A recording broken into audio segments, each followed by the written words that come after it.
Welcome back to our channel. So for today's vlog, unsa gina tong istoryahan? Reaction video sa gi-upload ni Russell Brusco. Yung kalaban, yung kontra ni Boy Tapang.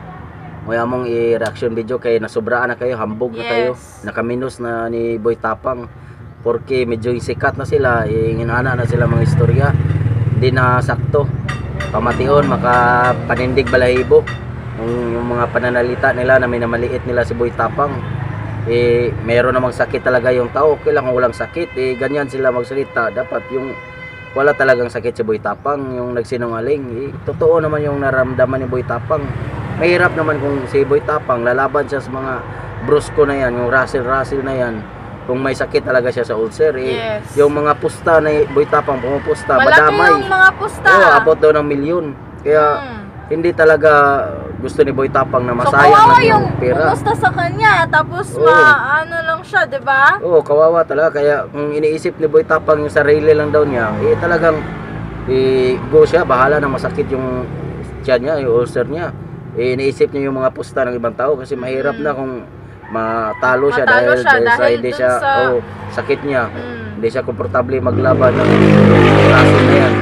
Kaya yun dapat yung dapat intindihin nila sa Boy Tapang. Hindi na magsalita sila ng kung ano-ano.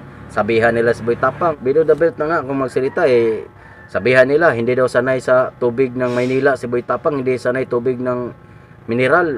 Ano bang ibig sabihin nila? Hindi sanay yung mga Bisaya uminom ng mga mineral water. Hindi naman ganyan yung magsalita yung mga Brusco. Dapat intindihin nila, hindi na puro kabastusan, mga hambog yung Huwag mga masyadong pananalita. magalit. Dapat inintindi din nila si Boy Tapang. Sabihan pa na yung mga iba nagsabi pa na takot daw si Boy Tapang, ganyan kaya na umatras na. Dapat okay lang yung takot kasi yung may ibang words doon na sobra talagang masakit na, sobrang sakit na yung sinabihan pa naman siya na hindi makabili ng sapatos kasi walang pambili. Sobrang sakit nun, 'di ba? Dapat below the belt, dapat hindi na yun Tapos yung pa sinabihan pa na yung pangmumuka daw ni Russell Brusco na yan, hindi daw pangbugbugan, yung mukha lang daw ni Boy Tapang yung pangbugbugan. Ano bang sa tingin yung gwapo na ba talaga siya? Kung gwapo siya, dapat naging artista na siya ngayon. Naging na siya. So mas nakilala ko siya ngayon. Payat nga yung Russell Brusco na yan. Kung masuntok yan ni Boy Tapang, siguro tanggal yung pangan yan. Russell Brusco, hindi ko siya kilala. Kung di dahil ni Boy Tapang, nakilala ko siya. Na ganun pala. Nag-search kami dahil sa panay lumabas namin sa YouTube channel namin si Boy Tapang na mayroong kalaban na Russell daw sa Brusco, member na daw ng Brusco. Kaya nakilala namin yung mga Brusco na yan. Hindi man kami nag-sub ng mga Brusco na yan kasi alam namin mga hambog yan, mga Brusco na yan. Kaya wala sa ayos mananalita. Dapat ayusin na yung pananalita. Kung ayaw nila na magalit yung mga ibang tao sa kanila, dapat doon pa lang intindihin nila si Boy Tapang. Hindi na puro sila kabastusan yung mga sinasabi nila. Dinadamay nila yung mga tao, mga kasama ni Boy Tapang na mga coach, nadamay na pati yung kasama ni Boy Tapang na sino ba yung sinasabi parang nila. Lahat nila. Nilait na nila lahat, halos lahat ng panglalait. Hindi naman maganda sa so, ganyan. Kami din mga Bisaya, parang masakit din sa kalooban. Pero wala naman sa yan. Dapat kung meron silang pinadayo na tao, dadayo sa kanila sa Maynila, dapat sikasuhin nila. Kung may sakit yung tao, dapat intindihin nila, dapat nga bigyan nila ng gamot, suportahan nila kasi sila lang doon yung maglalaban kung gusto niya na magandang laban, dapat yung kondisyon talaga yung tao, hindi na paglabanin nila porque may sakit, hindi na yun patas na laban. Parang kaduwagan na yun ni Russell Brusco na yan, yung Bruce na yan. Parang gusto niya lang gusto niya palabanin si Boy Tapang, baka natakot siya matalo ni Boy Tapang, kaya gusto niya na lumaban kahit may sakit para matalo niya. Sa kanya lahat pusta. Wala pa naman, talo talaga yun ni Boy Tapang. Bubugin mo yan Boy Tapang pag maglaban na kanyan. Kasi puro kabastusan yan pag makinig ako sa mga pananalita niya, para mga hambog. Sobrang halos ang sakit na pakinggan. Talagang build na talaga lahat ng pinagsasabi nila, tapos minsan mga hambog din sila, 'di ba? Sinabihan pa na si Boy Tapang daw kailangan daw nila tulungan kasi hindi daw sikat. Sila daw sikat daw kay compare ni Boy Tapang, kaya malaki daw ang tulong nila. Pasalamat na lang daw si Boy Tapang. Sa totoo nga, hindi nga namin kilala yung Brusco na yan yung Mas mga kilala pa namin si Boy Russell na Tapang. yan. Boy Tapang yung dahilan, nakilala namin yung Idol Brusco ko na kasi yan si Boy Tapang. Pati yung since Russell na ano yan. siya. O si Yan John na lang naman yung kilala Jonah ko lang. dyan. At Kaya si nga, Bert. ni Jonah pa lang, iatras na kami, hindi na kami nagsub ng mga Brusco na yan dahil kasi pananalita pa lang, puro kambugan, pakita ng pira, ganyan-ganyan, hindi man lang marunong tumulong sa kapwa. Hindi katulad ni Boy Tapang, konti na nga, sabi nila, konti lang daw sahod ni Boy Tapang, ganyan. Buti pa si Boy Tapang, kahit konti lang yung nasahod niya, tumutulong pa siya sa kapwa. Oh. Sila, ano ba tinutulong nila? Puro kambugan, mga online na pakita ng mga pira, dami daw pira. Dami pera. Ano ba Pamigay nila niyo yung sa amin yan! hindi naman kayo nagtulong-tulong, hindi kayo marunong tumulong sa kapwa. Kayo pa nga, minamaliit niyo na yung mga kapwa-tao, porque umangat kayo sa buhay, ganyanin niyo na lahat yung mga tao para kayong maka-insulto ni Boy Tapang, parang ano pa kayo, parang sobrang taas niyo na. Hindi natin alam, mga tao lang yung mga, dahil sa mga tao na yan, umangat kayo sa buhay na ganyan. Kung hindi kinagsabi yung mga tao, hindi nanonood sa iyo yung mga tao, sa inyo, mga Brusco na yan, tatandaan nyo yan. Kung hindi nanood sa inyo yung mga tao, walang nagsuporta sa inyo, halos kung saan mang sulok dito sa Pilipinas o sa ibang bansa, hindi kayo aangat ng ganyan. Kaya magpasalamat kayo, hindi kayo magsobra hambog ng pananalita. Yan yung tatandaan nyo. Kasi hindi katulad ni Boy Tapang, umangat na nga sa buhay, down pa rin siya, down to earth pa rin. Walang mga kambugan na pananalita. Kung sa sitwasyon pa siguro na kayo yung dumayo sa Cebu, kung ganyan mang sitwasyon, si Boy Tapang yung puntahan nyo para maglaban kayo. Tapos yung Russell na yan, yung payat na yan, yun yung dadayo sa Cebu. Kung kayo yung magkasakit, ikaw yung magkasakit, Russell na yan, baka siguro sigurado yan. Asikasuhin yan Boy Tapang, hindi yan pababayaan. Kasi marami na akong nakikita na pupunta lang ni Boy Tapang, hindi nga niya alam na pupunta, bigla lang pupunta yung mga vlogger para lang makapag-collab ni Boy Tapang. Handa nga siya sumuporta, walang kapalit. Gustong-gusto niya. Yan pa kaya nga talagang tulungan niya yan. Si Russell na yan, kung siya man yung pupunta sa Cebu. Si Boy Tapang yung pumunta sa Maynila, sinabihan pa, si Boy Tapang daw gusto lang pumunta sa Maynila. Sino ba nakaka-insulto niyan? Anong ibig sabihin nila? Hindi makapamasahe ng papunta Maynila si Boy Tapang? Kahit ganyan si Boy Tapang, sikat na yan, marami na yung pira. Hindi lang yan nagpapakita, hindi lang yan naghambog. Hindi katulad nyo mga Brusco, hambog kayo porque mayroon na kayong kinikita.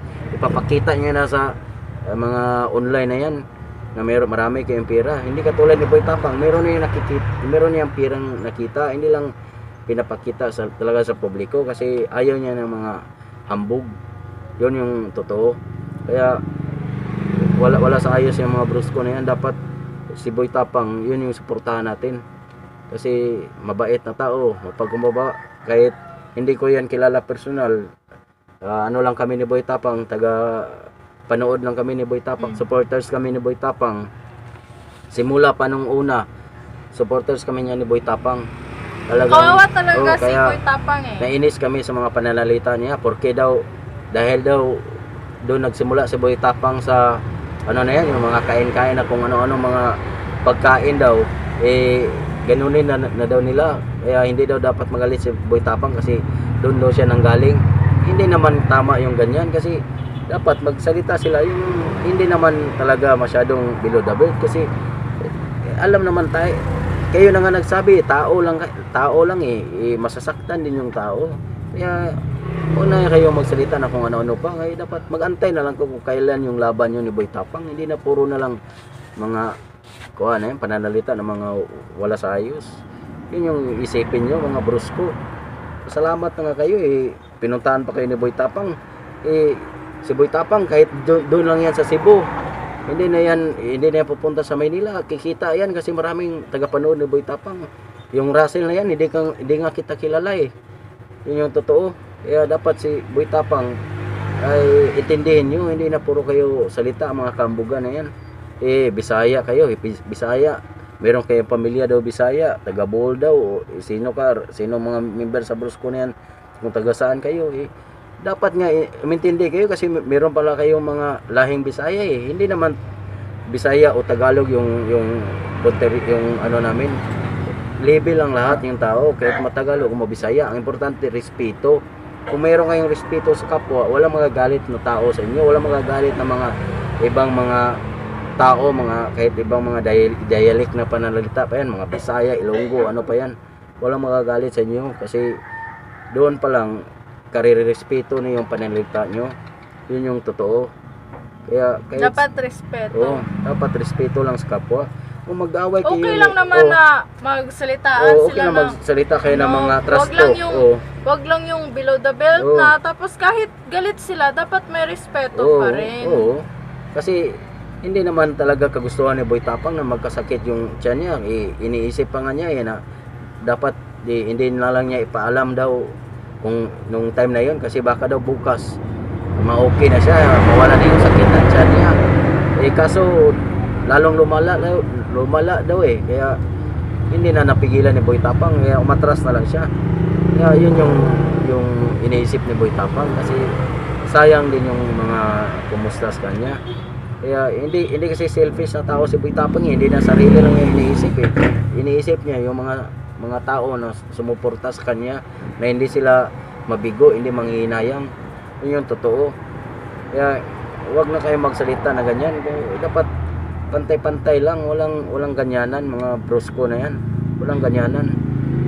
Dapat nga ayusin niyo yung pananalita niyo. Nandyan na si Boy Tapang, puntahan niyo, magbigay kayo ng gamot. Kung gusto niyo na lumaban si Boy Tapang sa inyo, bigyan niyo ng gamot, paggamot niyo para madaling gumaling si Boy Tapang, para kondisyon para kondisyon siya, mabugbog yung mukha mo, Russell.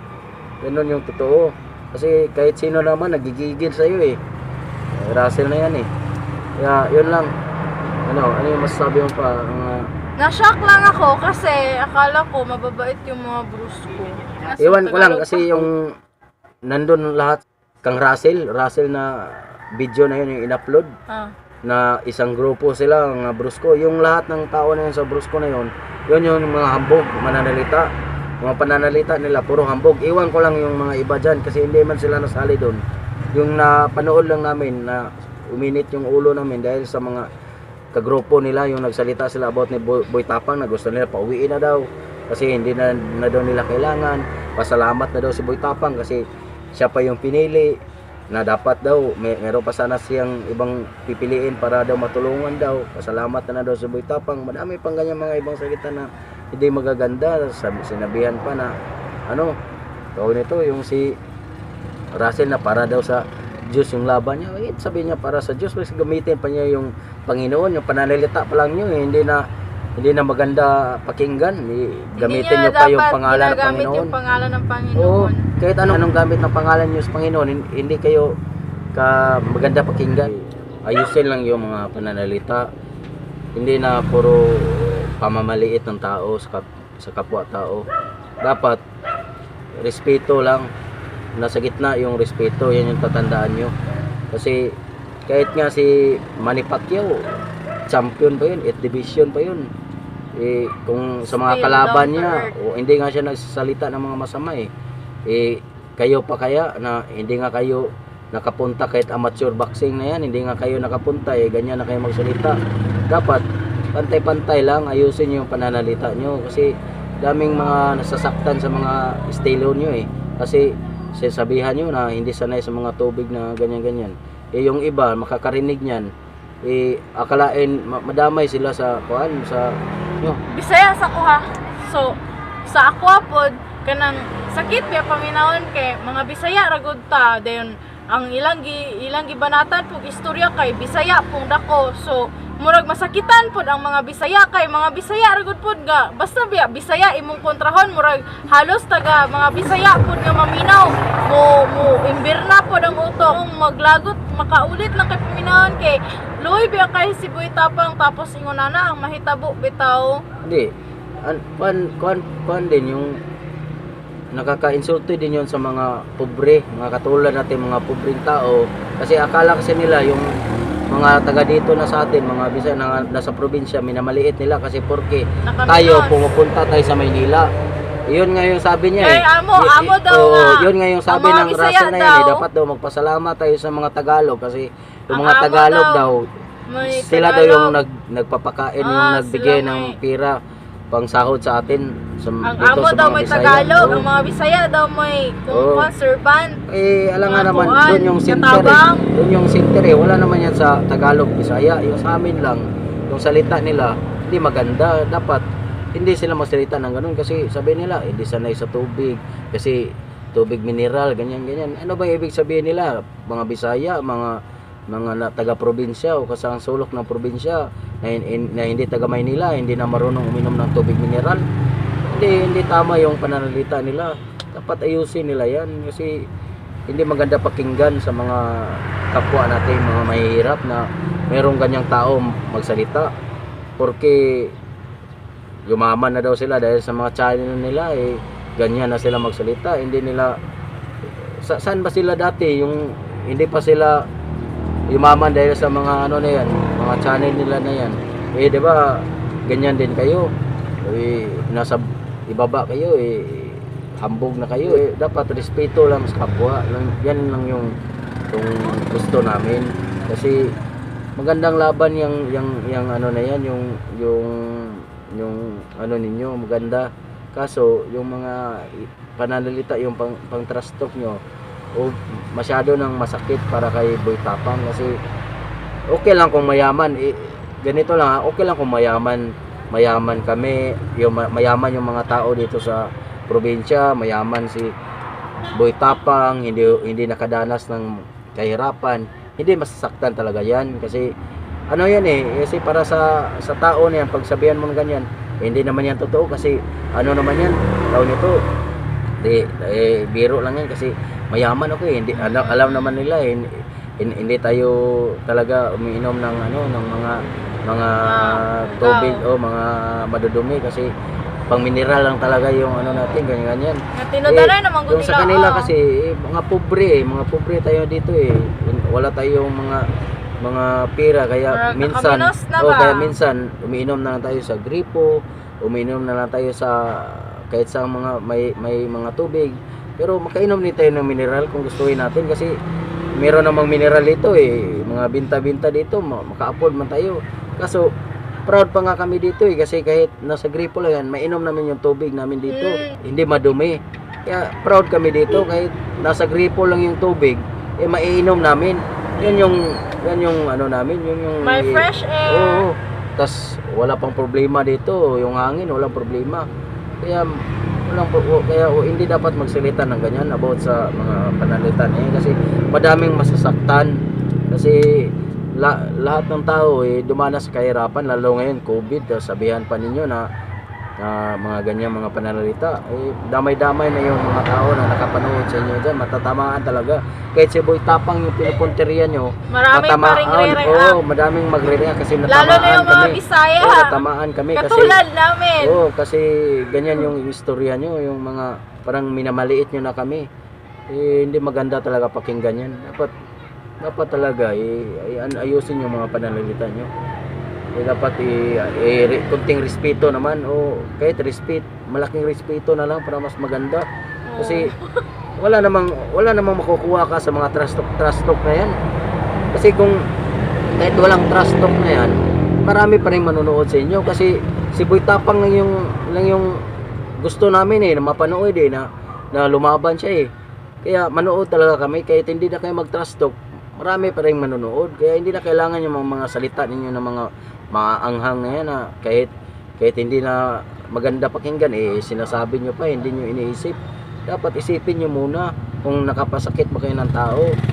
Yan yung isipin nyo. Kaya kami tuloy dito nagalit na rin kasi kahit hindi namin kilala si Boy Tapang personal na ano na yan, makikita talaga sobrang bait niyan. Walang sinasabi ng mga masakit na salita Kayo mga brusko, hindi kayo marunong umintindi.